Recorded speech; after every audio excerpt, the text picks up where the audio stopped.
In Sándor Szatmári's A Voyage to Kazohinia, chapter 13, Gulliver encounters a fire and shouts out for help. When the residents of the colony, the Behins, show up, they say the following: "That is a kona's home, and it cannot burn. Because with the kona, there is order. And as for you, don't play the fool, or you'll find yourself in trouble." When later on Gulliver tells this story to his friend Zamuki, he responds by reaffirming this basic belief. And he says, "No house can ever be in flames within the kona, because our houses are of iron and are built on rock." Our houses are of iron and are built of rock. Gulliver, of course, mentions that these houses are flimsy constructions that burn very, very easily. So what I'd like to do is draw a comparison, or make a comparison between the ironclad beliefs, the iron houses of the kona on the one hand, and the Pledge of Allegiance on the other.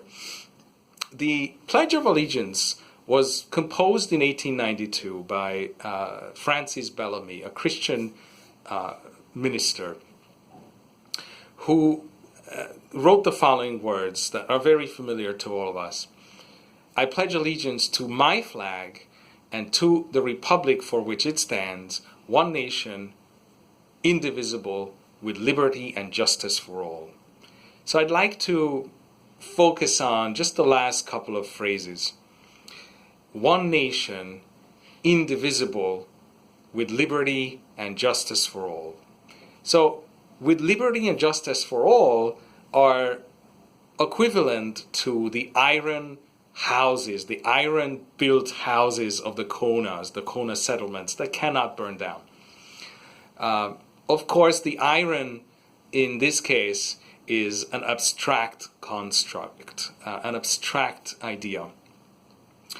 That the house of the United States cannot burn down because it's built on liberty and justice for all. Of course, if you look around in American history, you'll notice that these are ideals that were very rarely met by reality.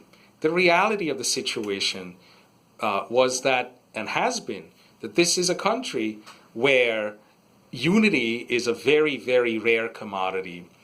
It's not one nation, it's a collection of different nations, so to speak. At least two, if you want to look at Republican and Democrats at this point. Indivisible, with liberty and justice for all. Well, the Civil War tried to divide the country in two. Bellamy may have wanted to reaffirm the oneness of the nation.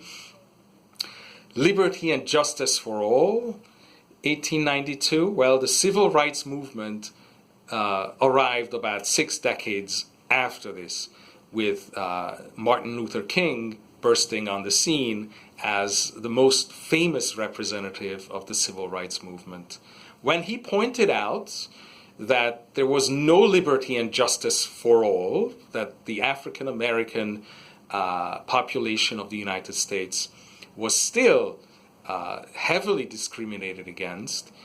The reaction was that the nation, especially the racist parts of the nation, rallied in mass against Martin Luther King, and in fact he was murdered and assassinated. He was a fire raiser, the way that the Behins call people who point out the inconsistencies and the differences between the beliefs of a society and their practices, between what's practiced and what's actually believed.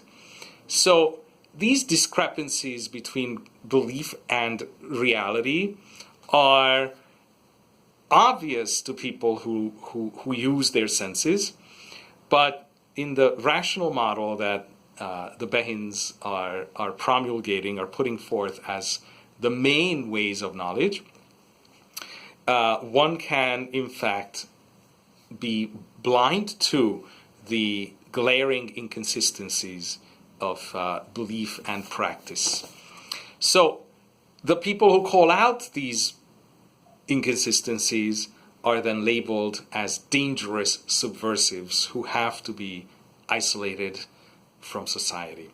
So I just wanted to call attention to the similarities between the Pledge of Allegiance as a living text we recite every day, and the realities that are a far cry from the ideal version of the one nation under God, indivisible, with liberty and justice for all. Thanks for listening. Until next time, it's Dr. Mandler.